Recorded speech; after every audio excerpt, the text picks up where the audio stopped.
Mientras carga la presentación, presento yo. Buenos días, gracias por estar con nosotros, por haber venido. Gracias a la organización, a los patrocinadores.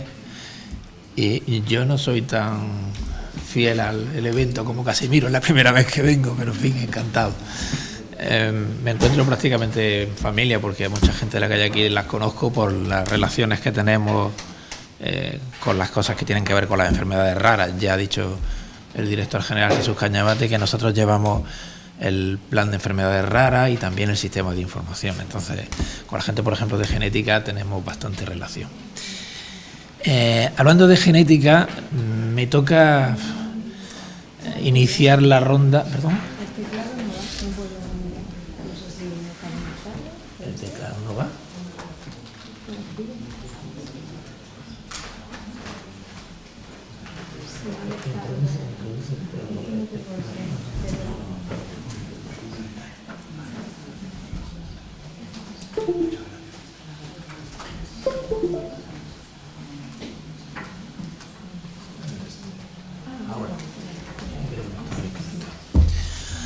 Bueno, como decía, o como iba diciendo, me toca presentar la primera de las dos mesas que van a abordar el impacto de la genética, en concreto en las enfermedades raras.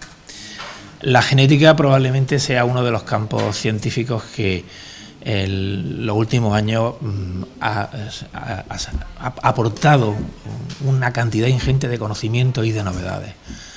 Cada día hay nuevos conocimientos, cada día hay nuevas técnicas que suponen un reto tanto para el diagnóstico, tanto para su incorporación dentro de los sistemas sanitarios y su implementación de cara a los pacientes, buscarle utilidad, y tanto en la parte de diagnóstico como en la parte de tratamiento de las enfermedades en general y de las enfermedades raras en concreto. En la primera de las dos mesas que habrá hoy vamos a tratar exactamente sobre el impacto del diagnóstico genético en las enfermedades raras. Y para eso contamos con la presencia de María José Sánchez, la doctora María José Sánchez, médico pediatra, trabaja en la unidad de genética médica de aquí de la Risaca, que ya sabéis que es la unidad de referencia regional en estos temas y que trabaja integrada con otros servicios de diagnóstico, como está por aquí Isabel Espósito del Centro de Bioquímica y Genética Clínica. Y sin más que contaros, os dejo con María José, ¿vale? Bueno, buenos días. Gracias por la invitación al Worker y bueno, la idea de esta charla pues es reflejar un poco el impacto que tiene alcanzar un diagnóstico genético específico en pacientes con sospecha de enfermedad rara, ¿vale? Vamos a ver un poco de forma general, a ver si funciona aquí. Haremos una pequeña introducción también pues, de aspectos generales de genética médica, pero luego nos centraremos del impacto que tiene, sobre todo en estos puntos sobre la incertidumbre, el manejo de los pacientes, los estudios complementarios, etcétera. Ahora lo iremos viendo. ¿Y por qué creemos que es importante remarcar o destacar estos puntos en los que tiene mucha importancia alcanzar un diagnóstico específico? Pues porque aunque aquí en la región tenemos mucha suerte, creo, porque está muy organizada la atención a pacientes con enfermedades raras y hay pues unas secciones médicas y en colaboración con laboratorio para atender a todos estos pacientes y de investigación, es cierto que todavía a veces se escuchan frases de este tipo, pues no le des de disgusto a la familia si de todas formas no lo vas a poder tratar en muchos casos. Pues bueno, lo derivaré si recurre en otro familiar. O para qué voy a remitir a esta paciente o esta familia si el paciente ya ha fallecido, si es un niño que ha fallecido ya. Pues bueno, esto es raro en nuestra región, es menos frecuente que en otros sitios, pero en otras comunidades esto es relativamente común, ¿vale? Y esto a veces también aquí llega. Pero eso tenemos que cambiar esa mentalidad, obviamente, y sabemos que alcanzar un diagnóstico específico tiene muchísimos beneficios, ¿vale? Como he dicho un poco antes, fundamentalmente vamos a ir luego viendo con casos clínicos pues cómo un diagnóstico nos va a permitir pues la incertidumbre que tienen las familias con pacientes con sospecha de enfermedad rara, con síntomas muy poco comunes o atípicos, o el propio paciente, pues muchas veces alcanzar un diagnóstico va a quitar esa incertidumbre, va a permitir dar más información pronóstica, conocer otros casos similares, aunque a veces son muy poquitos y va a seguir habiendo incertidumbre, pero eso se disminuye muchísimo y valía mucho a las familias. Luego el seguimiento, que va a permitir un seguimiento interdisciplinar, minimizar pruebas, organizar muchas veces pues valoraciones conjuntas entre varios especialistas, unidades multidisciplinares que cada vez tenemos más. En ocasiones hay tratamientos específicos, por desgracia, menos de lo que querríamos, ¿no? Un porcentaje pequeño de pacientes con enfermedades raras tiene tratamiento, pero cada vez es mayor ese porcentaje y cada vez será mayor si seguimos todos esforzándonos en diagnosticar, conocer más la historia natural de las enfermedades, y por eso también a veces, aunque en algunos casos sí que no hay un cambio inmediato en cuanto al seguimiento y cómo manejamos ese paciente, pues el diagnosticarlo también permite que haya más casos de esa patología muy poco frecuente, y en vez de, pues, a veces que hay 5 pacientes, pues ya hay 6 y ya se conoce más sobre la clínica y así podemos hacer cortes de investigación, ¿vale? O sea que a veces también para avanzar en la investigación también es importante alcanzar esos diagnósticos, y luego pues todo el impacto que tiene un diagnóstico genético en las familias pues también es importante. Nosotros cuando valoramos un paciente no es el paciente solo, es la familia, porque la particularidad de las enfermedades genéticas es que se transmiten de diferentes formas, no siempre van a ser heredadas, pero sí que se transmiten, ¿vale? Entonces, pues al final tiene mucho impacto, y también pues conocer asociaciones de pacientes, orientar a los pacientes en ese sentido, también ayuda mucho. Entonces, de forma un poco de generalidades, pues recordar que es una enfermedad rara. Pues bueno, ya en este foro lo conocemos, lo sabéis bastante bien, pero eso se define como aquellas que hay menos de 5 casos por 10.000, ¿vale? Y que condicionan un peligro de muerte o invalidez crónica. Se conocen más o menos unas 7.000 enfermedades raras a día de hoy, y se estima que el 80% tengan causa genética. Y eso, pues en conjunto, supone que el 6-8% de la población tiene una enfermedad rara, lo que condiciona en España, por ejemplo, pues unos 3 millones más o menos, ¿vale? O sea que es un porcentaje y un número de pacientes muy importante, ¿vale? O sea que no son tan raras en su conjunto, y es muy importante identificarlas y estudiar a estos pacientes.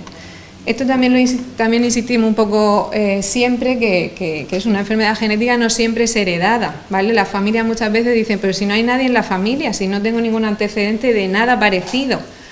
Y es porque muchas enfermedades empiezan de nuevo en el paciente, ¿vale? ¿Qué pasa? Ese que sí que tiene una alteración en el ADN concreta, que hay diferentes tipos, y le ha condicionado la enfermedad, ese paciente sí que la va a poder transmitir. Esa es la particularidad de las enfermedades genéticas, por eso hay que tener en cuenta la familia y todos esos aspectos, pero a veces empieza de nuevo en el individuo, ¿vale? No siempre es heredado.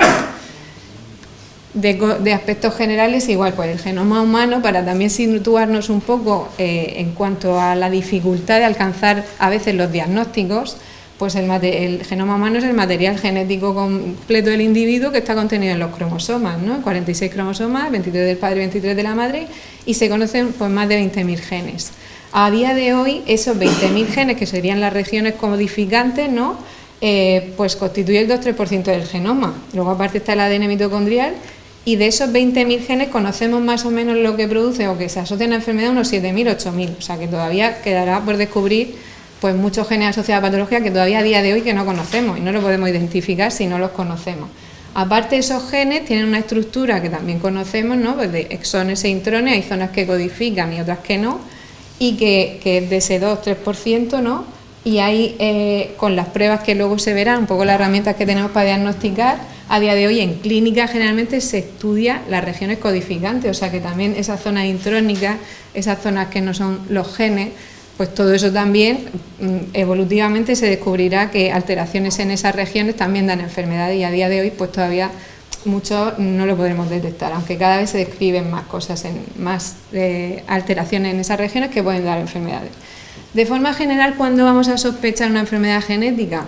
Pues un poco ese es el triángulo, o sea, las cosas más frecuentes, los motivos de consulta más frecuentes que podemos ver en genética y que hacen sospechar una enfermedad genética, pues son los casos de discapacidad intelectual, anomalías congénitas, malformaciones múltiples y trastorno del crecimiento. Sobre todo se asocian algunas malformaciones, pero hay muchas otras patologías más en la edad adulta, pues de patologías renales, de neurológicas, neuropatías, ataxias, cada vez más patologías se descubre pues que hay una causa genética monogénica concreta, abortos de repetición, o sea que hay muchos motivos de consulta, que tenemos muchos datos de alarma de que podemos estar ante un paciente con una enfermedad de origen genético, ¿vale?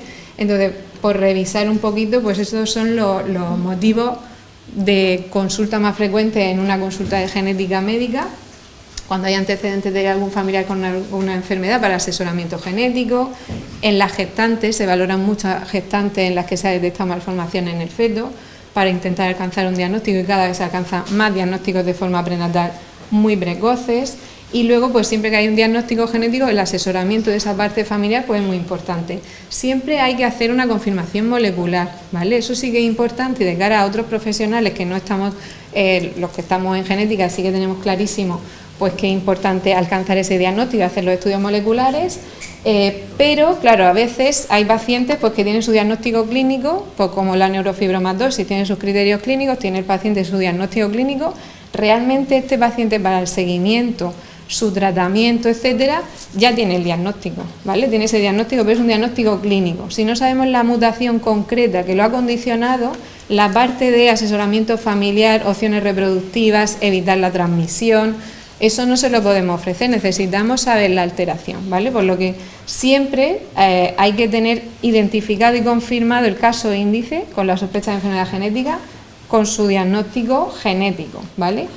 Porque eso nos va a permitir abordar pues todos estos puntos que creemos que mejora alcanzar un diagnóstico genético, ¿vale? Las preguntas básicamente que hay que resolver un poco cuando valoramos a estos pacientes son las que se hacen ellos mismos, ¿no? Y las familias, pues, ¿qué les pasa? Nace un niño con una malformación grave, que es algo que no se espera muchas veces, o son cosas muy atípicas, pues, ¿qué es lo que le pasa? ¿Cuál ha sido la causa? ¿Cómo va a evolucionar? Hay otros casos iguales que en la vida lo he escuchado, nada parecido, hay un tratamiento específico. ¿Hay riesgo de que vuelva a ocurrir? Yo puedo tener otra vez otro hijo con la misma enfermedad, otros familiares también, ¿puedo evitarlo? ¿Vale? Pues todas esas son un poco las preguntas que se responden con el asesoramiento genético o la valoración conjunta en una consulta de genética médica o dismorfología, ¿vale?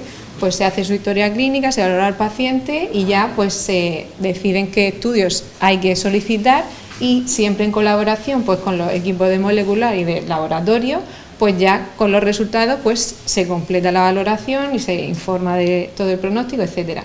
Muchas veces pues hay que hacer despistaje de otras posibles anomalías asociadas, y ya si se alcanza el diagnóstico pues podremos hacer un asesoramiento más reproductivo dirigido y programar el seguimiento interdisciplinar de estos pacientes, ¿vale? Eso, un poco todo ese conjunto es lo que sería el acto médico pues del asesoramiento genético, en el que pues se acompaña también al paciente en la toma de decisiones, bueno, en la comunicación de esa información y en todo el seguimiento. Las enfermedades genéticas hay diferentes tipos, no hay una prueba que las estudie todas, ¿vale? Hay diferentes tipos según la alteración que se ha producido en el ADN. Hay alteraciones cromosómicas, hay monogénicas de alteraciones en un único gen, un cambio mínimo que puede dar una enfermedad. Luego hay otras que es por defectos de metilación, que las letras del ADN van a estar bien, pero cosas que regulan su expresión van a estar alteradas. Y otras pues son enfermedades que hay factores genéticos y factores ambientales, ¿vale? Entonces, eso es solo para tener una idea, aunque luego se hablarán de las herramientas, pero que no hay una prueba genética que estudie todo. Cada sospecha diagnóstica va a requerir unos estudios y a veces varios estudios, ¿vale? Y de forma general se dividen como en dos grupos las enfermedades, los tipos de enfermedades genéticas, en cromosómicas o en monogénicas o mendelianas. Y hay pues unas pruebas que van a estudiar ese tipo de patologías de forma muy resumida, en las alteraciones cromosómicas, ver si falta o sobra material o si está mal colocado, material cromosómico, y en las monogénicas pues ya lo que se quiere es leer todas esas letras y todas las otras sustancias o moléculas que intervienen en la expresión de esos genes, ¿vale? Entonces, todos estos, las pruebas que se tendrán que hacer, otra parte muy importante de la valoración de estos pacientes son los asesoramientos pre y post-test, porque los test genéticos tienen particularidades y puede haber, bueno, luego en las siguientes charlas se hablará un poco más de las pruebas y se podrá hablar un poquito más de esto, ¿vale? Pero que esto también tenerlo en cuenta, que antes de hacer una prueba, como es compleja la interpretación, puede haber hallazgos incidentales y otras alteraciones de difícil interpretación, hay que explicarlo bien antes de hacer la prueba una vez que se ha recibido el resultado, ¿vale? Y bueno, vamos a ver algunos casos clínicos pues para ilustrar un poco pues eso, el impacto que puede tener alcanzar los diagnósticos genéticos en los pacientes, ¿vale? En este caso es un paciente de 25 años que lo mandan de rehabilitación. También lo decimos siempre, desde cualquier especialidad y en cualquier momento. A los 20, a los 40, hay pacientes que a lo mejor desde chiquitín ya se sospechaba una patología, pero bueno, hace 20 años a lo mejor no era lo mismo como se valoraba a los pacientes, pues ahora es buen momento de mandarlo, ¿vale? Lo mandan de rehabilitación por anomalía, por fenotipo peculiar y otras anomalías del desarrollo esqueléticas. Haciendo la historia clínica, pues vemos que tiene antecedentes de sordera, parece que una sordera mitocondrial en rama paterna, y de los antecedentes del propio paciente, pues había tenido un embarazo sin incidencia, nació con una somatometría normal, pero ya al nacimiento, hace 20 y pico años, ingresó por rasgos dismórficos, por anomalías craneofaciales. Ahí se hizo un despistaje de posibles anomalías asociadas, que fue normal, se hizo un electromiograma, también tenía mucha hipotonía, y fue normal, cariotipo en ese momento, que fue también normal, y solo se vio una comunicación interauricular que era pequeña. Evolutivamente el paciente pues ha tenido mucha bronquitis de repetición. Le operaron por una criptorquidia bilateral, tenía un hemangioma grande en una pierna izquierda, había tenido estrabismo, y ahora lo veían en rehabilitación por una escoliosis y un linfedema en miembros inferiores. También refería a un antecedente de una coagulopatía así autolimitada. Ahora mismo este paciente pues tiene una somatometría bien, tiene una macrocefalia relativa, pero aunque no se ve de forma facialmente, pues no ha autorizado para poner las fotos, pero hay una anomalía de la morfología muy llamativa, llama mucho la atención por la forma del cuello, la implantación baja del cabello, el linfedema, y con todos esos datos clínicos pues hay una sospecha alta de un cuadro concreto, ¿vale? En este caso pues se sospecha un síndrome de Noonan. Pero para que veáis un poquito pues la evolución las limitaciones que tenemos a veces por el avance que hay en la genética. En este paciente desde siempre había una sospecha de este síndrome, pues se empezó a hacer el estudio del gen más frecuentemente asociado, salió normal, luego se describe otro gen, pues se estudian las variantes que se detectan ahí, luego se describe otro gen asociado a esta entidad, se va estudiando así, no se detectan alteraciones hasta que se describe un gen, el RID1, y se estudia también, todo esto en colaboración con un grupo de Alemania dedicado al estudio de estos pacientes, y se confirma el diagnóstico. Esto ha llevado mucho tiempo diagnóstico, pero no ha sido por falta es que no se había descrito ese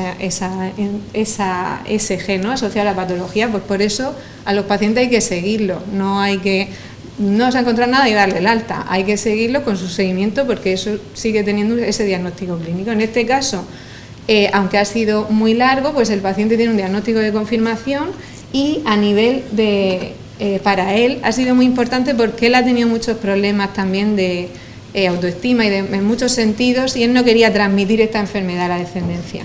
Y ahora pues está en edad reproductiva y ha podido tener opciones reproductivas y evitar la transmisión. Sabe la alteración concreta, su seguimiento estaba bastante adecuado porque tenía un diagnóstico clínico, pero ahora pues ha podido tener opciones reproductivas y tener hijos sanos, sin la patología. Otras veces la incertidumbre, podemos hacer un diagnóstico muy precoz de forma prenatal, pues en casos que nos mandan pues por ejemplo una ventriculomegalia, y se solicita estudio cromosómico y se ve una trisomía 47XX. Eso de forma prenatal pues es un diagnóstico pues que la incertidumbre la alivia en parte, pero también queda cierto grado de incertidumbre, porque estas pacientes, muchas de ellas no se han enterado nunca. O sea, hay pacientes que tienen esto y nunca se han enterado, pero es cierto que algunas pacientes con trisomía X tienen dificultades de aprendizaje, tienen algunos problemas esqueléticos, pero en general el pronóstico es muy bueno. Entonces, una ventriculomegalia de forma prenatal puede ser 200.000 enfermedades, desde algunas de muy buen pronóstico, otras que no se encuentren ahí, que sea aislado, y otras pues que tengan un pronóstico muy grave, ¿vale? Entonces, bueno, pues se alcanza este diagnóstico con toda la información, partiendo de que nunca se puede saber 100% cómo va a evolucionar luego la niña, pero bueno, pues se hicieron controles ecográficos seriados, seguía todo bien, la resonancia no mostró otras anomalías del sistema nervioso central, nació la niña y la evolución ha sido adecuada y no parece que haya retraso psicomotor y aparentemente va todo bien, ¿vale? Entonces, en esos momentos ayuda a tener un diagnóstico genético a la toma de decisiones. A veces puede ser complicado, pero siempre tener la información ayuda mucho a esa gestante, ¿vale? Luego, de forma también a veces neonatal se establecen diagnósticos, ¿vale? Pacientes que nacen y presentan una hipotonía muy grave, ¿vale? Casos con una clínica típica de debut de un Prader-Willi, pues son pacientes que a lo mejor ya venían creciendo un poquito, pero no se había visto nada así importante en las ecografías, o a lo mejor que se movía poco. Pues con esa clínica y luego una hipotonía, igual hay muchas patologías, y algunas gravísimas. Otras llevan trastorno de neurodesarrollo, otros llevan mucha limitación a nivel neurológica. Pues alcanzar un diagnóstico permite desde el primer mes ya dirigir todas las pruebas que hay que hacer complementarias del seguimiento, y también a veces ofrecer información según el defecto molecular que se haya visto, ¿vale? En estos casos, este caso que es un recién nacido que ya se veía que había sido pequeño, que tenía una hipotonía grave, se hizo su electromiograma, CK, todo eso normal, que no apoyaba miopatía, tenía muchos problemas de alimentación, una criptorquidia, se sospechó Prader-Willi, y el Prader-Willi hay diferentes mecanismos a nivel molecular que lo producen. Puede haber defectos de impronta, puede haber deleciones, bueno, hay diferentes disomías, y alcanzar también el diagnóstico concreto del defecto que se ha producido en este caso, pues nos permite explicar ese recién nacido un poquito, pues cómo va a ser la evolución. Nunca se sabe 100%, porque cada niño es diferente con una enfermedad genética, incluso dentro de la misma familia, cada caso es diferente. Pero pues ya tenemos mucha información sobre lo que hay que anticipar, las complicaciones, el seguimiento que tiene que haber, cuándo tiene que entrar cada especialista, en qué momento hay más riesgo. Y luego también, pues en este caso que era por una disomía, pues puede haber diferencias. Los que tienen disomía a lo mejor tienen más riesgo de trastorno psiquiátrico y hay que estar más pendientes en ese sentido. En otros, bueno, nos permite también hacer a veces relaciones genotipo-fenotipo y dar más información más específica, eso en cada caso particular, ¿vale?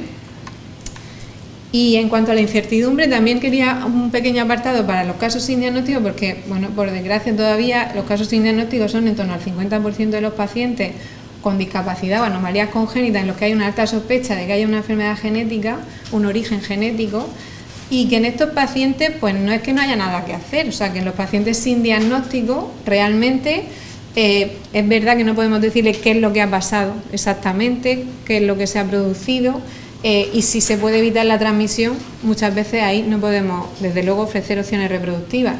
Pero sí que el seguimiento, la evolución, sí que nos permite ver si es algo degenerativo o no, si es constitucional y va a ir bien o va a ir estable, o lo que es para el manejo, sí podemos ofrecerle mucha información y seguimiento. Y también a veces el riesgo de recurrencia, teórico empírico, a veces también con el árbol familiar podemos darle cierta tranquilidad o a esa persona en un futuro o a otros familiares, ¿vale? Como ahora veréis, ¿vale?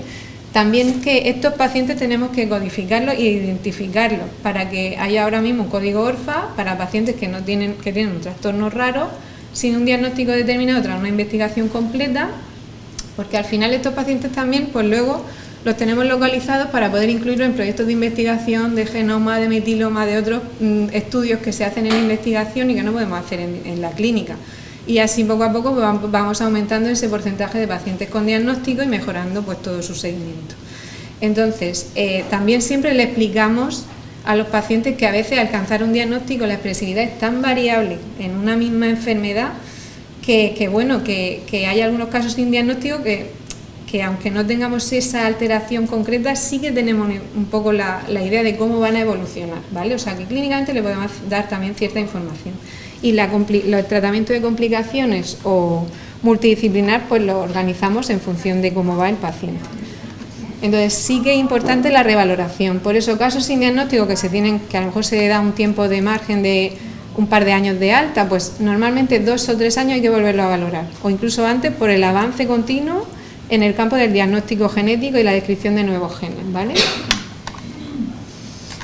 Lo que os decía de riesgo teórico de los riesgos de recurrencia, a veces podemos dar cierta información, porque, por ejemplo, si tenemos una niña, hija de padres sanos, con anomalías congénitas múltiples, discapacidad, afectación, que es una niña, pues te quitan muchos posibles tipos de patologías. Las ligadas al X es poco probable si hay mucha afectación. Podría ser algo de novo si no hay otro antecedente, o podría ser algo recesivo. Y hay parejas que a lo mejor vienen y dicen, pues ahora tengo otra pareja, he cambiado de pareja y querría tener descendencia. Pues es que en ese caso el riesgo teórico de que recurra siendo algo de novo o recesivo, pues sería bajísimo, ¿vale? Entonces, pues cierta tranquilidad a veces se puede estimar. Nunca se puede asegurar y no se pueden dar opciones reproductivas, pero en los casos sin diagnóstico, a veces también el árbol familiar te permite ofrecer un poco ese asesoramiento, ¿vale? Y luego, pues también hay veces que también nos ha pasado, pues algún paciente con sospecha con un diagnóstico de mitocondrial, porque se ha visto un defecto en la cadena mitocondrial, que claro, pues no se ha detectado la alteración en el ADN mitocondrial ni en el ADN nuclear. Pues en esos casos a veces la donación de ovocitos para esa familia es una opción y pueden tener hijos eliminando una posible herencia materna de causa por si hay alteración en el ADN mitocondrial, y las recesivas pues han tenido luego hijos sanos y también es una opción que conocen. En cuanto al manejo y seguimiento, a veces para evitar consultas, incluso en este caso es una peque que vino remitida era una niña adoptada de China, no teníamos datos de antecedentes y venía por unas lesiones hiperpigmentadas, hipopigmentadas, sobre todo en la parte distales, como en las manos y en las piernas, ¿vale? También tenía el fero muy fino y escaso, tenía una sudoración normal, pero era muy llamativa esa lesión y parecía como que habían salido más y le preocupaba mucho a la familia. En este caso, pues el desarrollo psicomotor iba bien, crecimiento también normal, se hizo despistaje de otras posibles malformaciones, todo normal.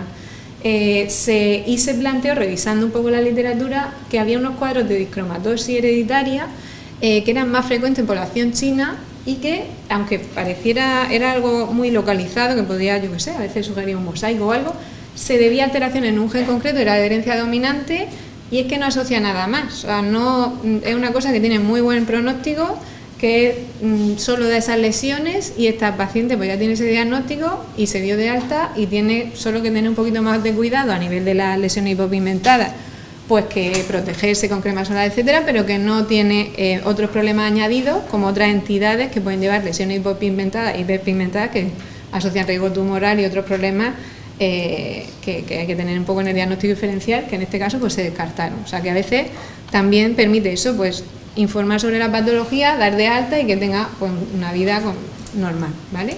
Sin seguimiento.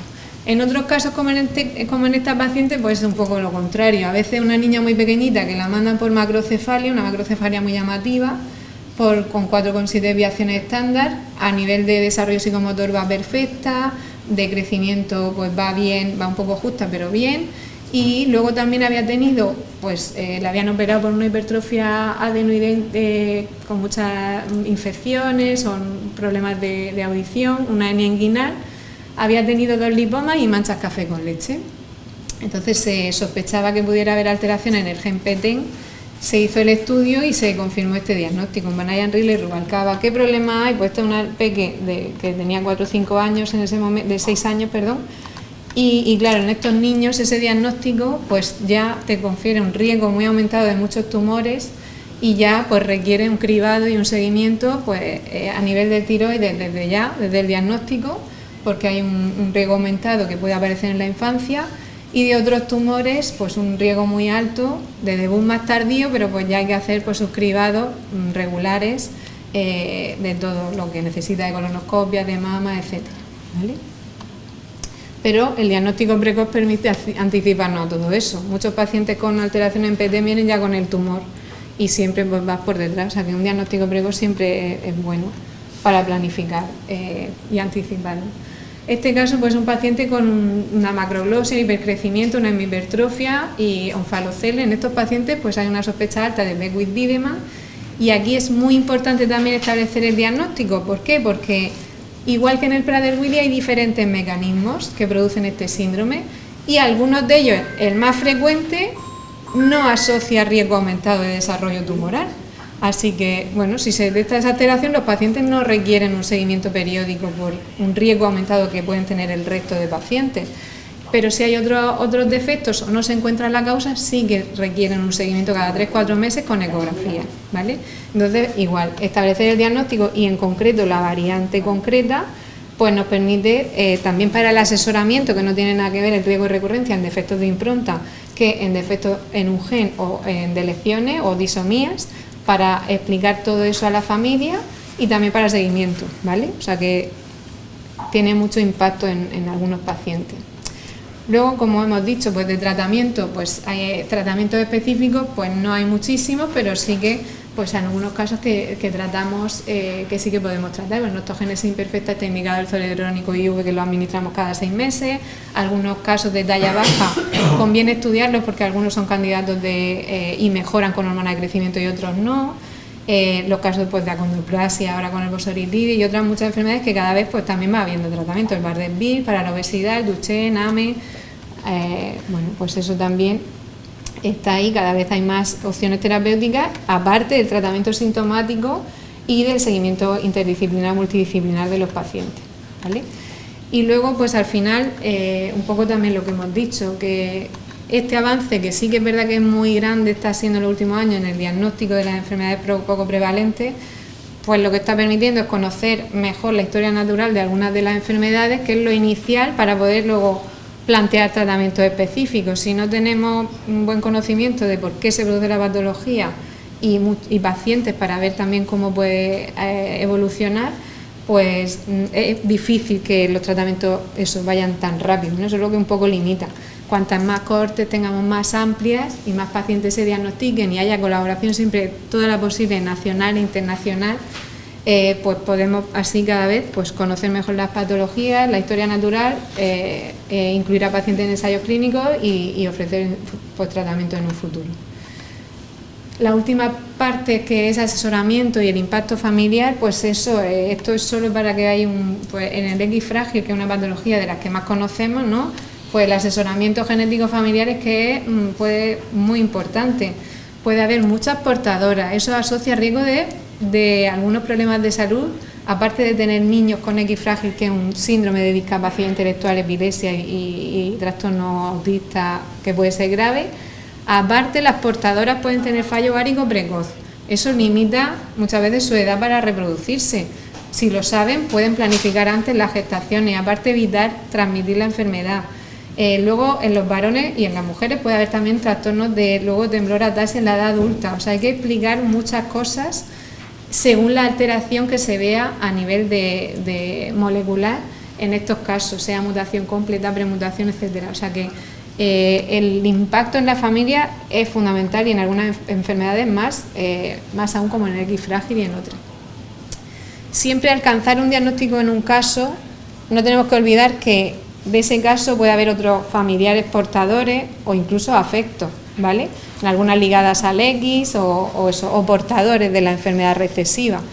Entonces es importante tener eso en cuenta, ¿vale? Que no haya otro caso más lejano pudiendo haberse evitado, o por lo menos que tuvieran esa información. Entonces el despistaje de portadores es muy importante también, que se haga el asesoramiento, que se busquen, para eso también poder ofrecerle opciones reproductivas de diagnóstico prenatal o PGT, ¿vale? Algunas enfermedades pues, las que veis ahí, ¿vale? Siempre que haya confirmación molecular.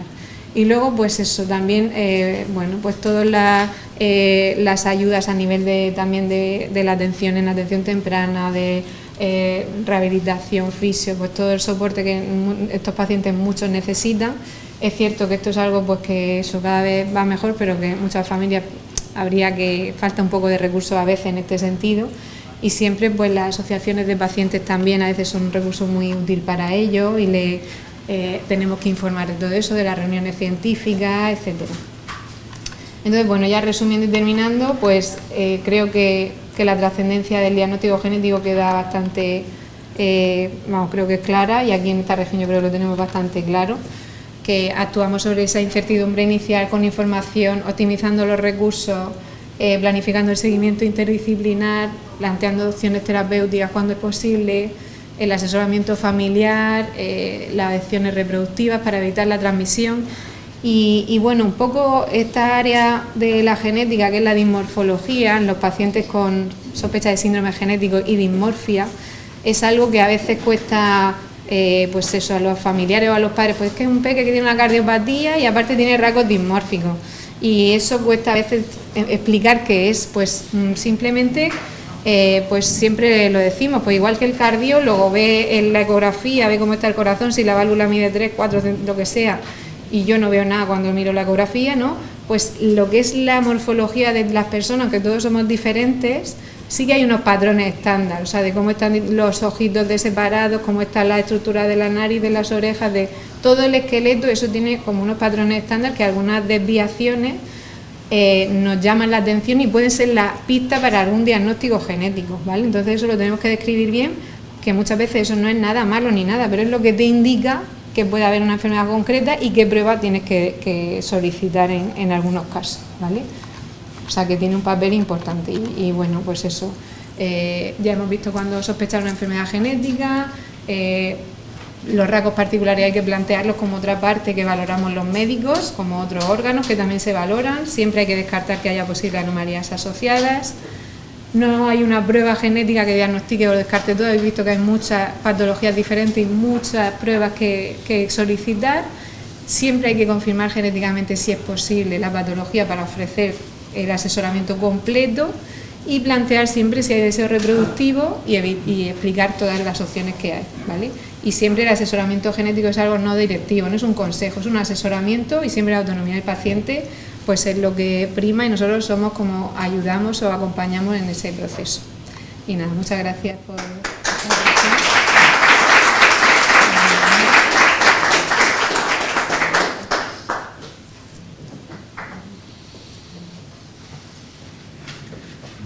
Muchas gracias. Preguntas, dudas, comentarios.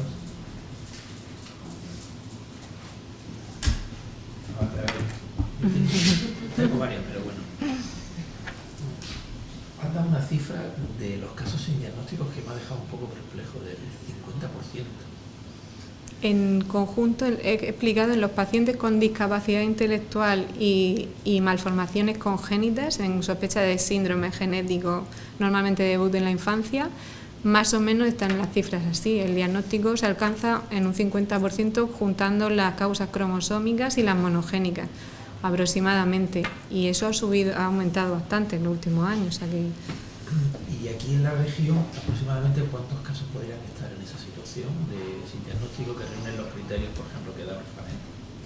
Pues no podría estimar porque tenemos muchos pacientes, que no sé cuántos, pero es verdad que muchos de ellos están incluidos en proyectos de investigación para genómica y otros estudios y siempre los que seguimos identificando, pues en futuros proyectos los incluimos, pero número no podría decir cuántos, pero hay. ¿Esos pacientes se incluyen dentro de la iniciativa que hay a nivel nacional? De IMPACT. Ahora mismo están incluidos en IMPACT muchos de ellos, unos 100 y pico creo de nuestra región, y hay, como hay pensamiento, bueno, se cree que va a haber otro proyecto en los que se van a poder introducir más pronto, pues también están ya seleccionados muchos para poder introducirse ahí. Pero aparte de esos pacientes, eso los seguimos revisando en la consulta.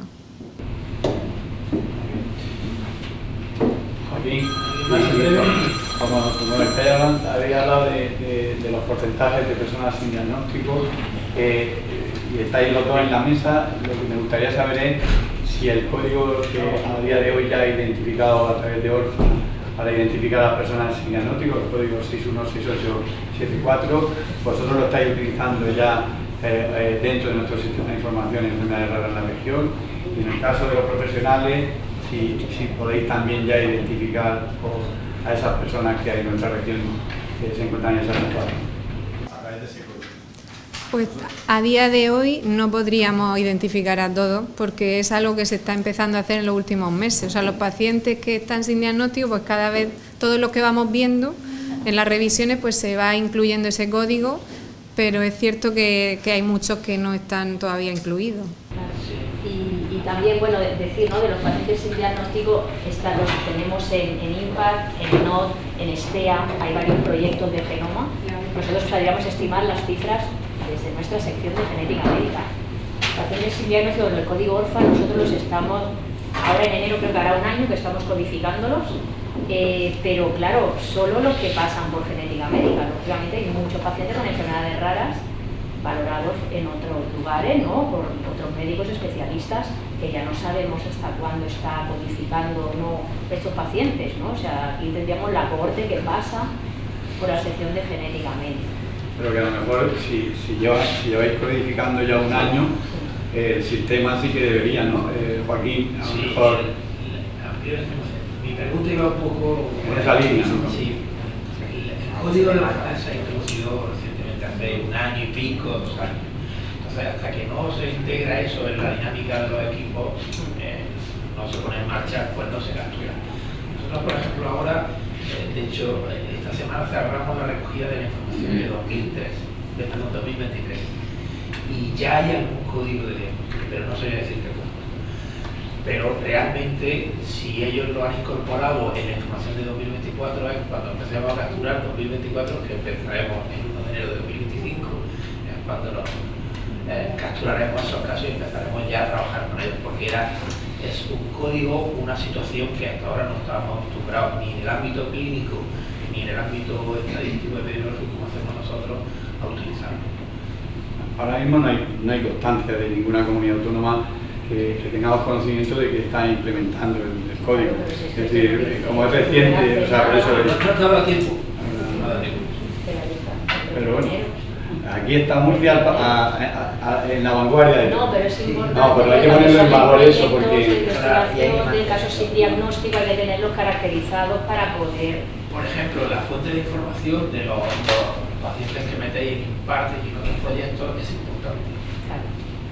Porque a lo mejor están sin códigos en diagnóstico y cuando intentas meterlos en un saco o en una clasificación no tiene vía. Claro, si sabes que estás en un proyecto de este tipo, ya vas con una sospecha importante. Pero sí es una oportunidad, obviamente. Independientemente de la trascendencia clínica, que está claro, ¿no?, que si hay un diagnóstico genético se puede avanzar más, pero emocionalmente a la familia, el identificar exactamente cuál es la causa del gen transmisor le supone, imagino que es un antes y un después, pero no lo sé. Claro, en ese sentido es lo que decimos, que es verdad que es muy variable y cambia mucho en el tiempo, porque hay familias que el alcanzar el diagnóstico es como un antes y un después en cuanto a por fin me quedo tranquila, aunque el seguimiento esté siendo adecuado, pero ya sé por qué ha pasado, porque hay personas que incluso pensaban pues que me di un golpe en el coche cuando estaba embarazada y lo achaca a eso y está siempre pensando que es culpable o lo que sea. O sea, le alivia mucho, a muchas familias alivia solo saberlo, ya es increíble cómo le impacta eso en su vida. Es cierto que para otras también ese momento del diagnóstico pues es durísimo. Cuando es muy precoz a veces es bueno por todo lo que permite luego conocer, planificar y todo, pero claro, nada más nacer con un dato a veces que no parece muy grave, se establece un diagnóstico de una enfermedad de mal pronóstico. Claro, eso siempre es bueno saberlo cuanto antes, pero es cierto que en ese momento a nivel emocional a veces es un impacto pues muy grande, que necesitamos por eso pues que haya soporte de psicología. A veces también que eso pues también cada vez va un poco mejor, pero que algo mejor, que algo que falta, que debería estar implementado siempre, porque los diagnósticos a veces también suponen mucho en el momento, de mucho impacto, y no en ese momento de alivio, sino de mucha preocupación y de duda. De hecho, incluso en la clínica vamos aprendiendo todos los días a gestionar, ¿no? Porque todos como médicos sabemos dar malas noticias, no hay muchos cursos, muchos tal, eso se aprende también a lo largo de tu vida profesional, pero en genética médica, entre que ya de lo que les hablas es muy raro, que no entienden muy bien, nos damos cuenta a veces que esa visita de resultados, de diagnóstico, a veces hay un bloqueo tan grande, o en un estudio prenatal, ¿no?, el nivel de estrés que tiene la mamá, que venía a hacerse una ECO, que le han visto una anomalía, que de repente le están diciendo que pasa algo, que baja, que empezamos a hablar, se puedan quedar con un 5 o 10% de verdad, de lo que nos podemos explicar. Entonces hay que saber cómo dar esa información para informar, sin dañar, cómo luego deberíamos, a lo mejor incluso lo planteamos, ¿tú necesitarías otra visita? Todos parecen decir que sí.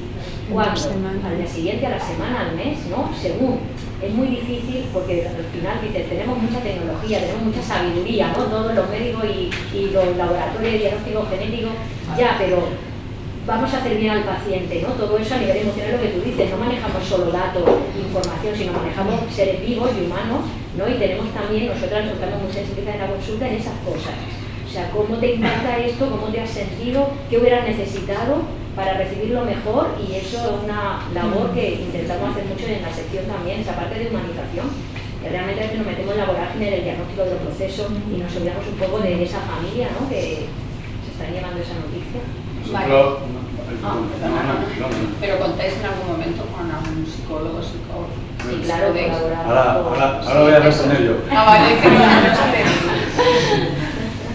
El impacto que produce en la comunicación del diagnóstico en la familia, para nosotros siempre lo hemos puesto de manifiesto que es muy grande, es decir, y se precisa precisamente de profesionales que os acompañan a los profesionales médicos a poder facilitar esa comunicación, ¿no? Y para la familia el diagnóstico es clave, es decir, puede ser la puerta de acceso a un tratamiento, pero muchas veces de la enfermedad, cómo lo vivimos para nosotros es vital en ese sentido. Entonces, bueno, nos han trasladado precisamente esa necesidad y para el año 2025, además es que lo aprobamos nosotros ayer, precisamente vamos a poder realizar dentro de las acciones en colaboración, poder hacer un pilotaje para que en aquellas comunicaciones de diagnóstico de enfermedades raras complejas pueda acompañar un profesional del área de psicología de la asociación de EXI. Una de las carencias que tiene nuestro sistema de salud es precisamente que en la parte más social y psicológica hay una falta de recursos también muy importante, igual que en todas las áreas, tanto en médica y de investigación. Pero aunque dice algo como muy reciente, nos han ayudado a lo largo de los años. De ellos con genética médica 18 años, ellos han estado allí. Tú das un diagnóstico, pues tienes la asociación a lo mejor específica de la enfermedad, nacional o internacional, les pones en contacto, pero siempre de genes abajo en el informe como un sitio donde puedes recurrir para ayudas. En esas cosas tú tienes la consulta, como te das tú, el paciente va, le das la información, le das los recursos, le das el seguimiento, el plan, pero se va por la puerta, se va con su información, con su disgusto, con su familia, y tú te quedas diciendo, si es que no me puedo ir contigo, ¿no? Y para eso pues están las asociaciones, ¿no? Que nos dan un poco esa tranquilidad, y ahora estamos pidiendo un apoyo más directo en cuanto pues eso, una persona que pueda estar con nosotros físicamente allí, que pueda luego irse con el paciente. Siempre intentamos mejorar, pero vamos, que ese apoyo lo han dado siempre. Extrapolando un poco la situación a nuestra realidad, que tampoco damos buenas noticias, en general sí que tenemos también, por la Asociación Española contra el Cáncer, en este caso la Social, puso un psicólogo, y tenemos un psicólogo, y ya también en el hospital tenemos 2 psicólogos psico-oncólogos, lo que llamamos. A mí es que me parece fundamental, porque esa sensación que tú tienes la tengo yo diariamente en consulta cuando das un diagnóstico inicial, empiezas a mirar la cara y lo piensas. Está bloqueado, yo también me quedo bloqueada como paciente, que al final todos hemos pasado por una situación parecida. Y das una información y tienes la sensación de ahora mismo no se están enterando de nada, necesitan una segunda visita, una tercera visita y ayuda psicológica para el paciente y para los familiares, indudablemente. Más preguntas. Tengo otra que vaya a preguntar. Se trata, bueno, yo soy preventivista, entonces tema de promoción profesional.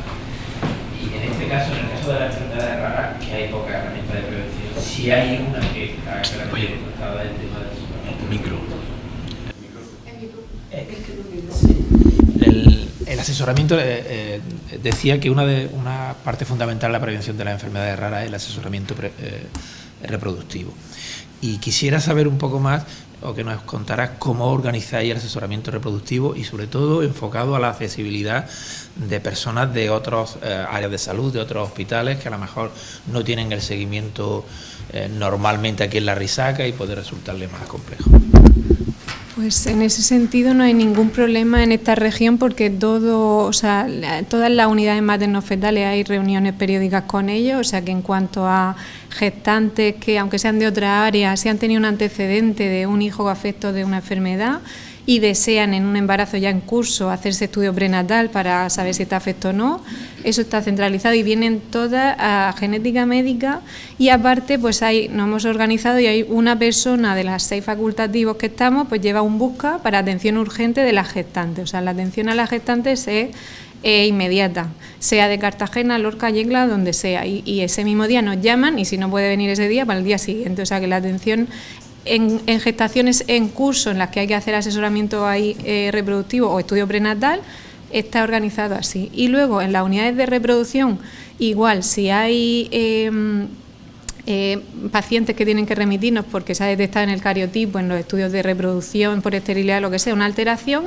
se nos remiten también y esos son valorados de forma preferente. Normalmente no es urgente inmediato, pero se ven preferentes también de forma directa. Y luego todos los que derivan de nuestra consulta del día a día, pues de pacientes con tal diagnóstico que los padres pues en un futuro planificarán tener hijos, ahí se explican todas las opciones reproductivas y se deja abierta, pues si hay un embarazo, o sea, si quieren hacer técnicas de reproducción asistida, después de explicarles las opciones, querrían esa vía, tú ya los derivas a la unidad de reproducción, que tiene unos criterios para hacerlo vía público, o otros no pueden y hay que hacerlo vía privada, pero tú ya les das toda esa información.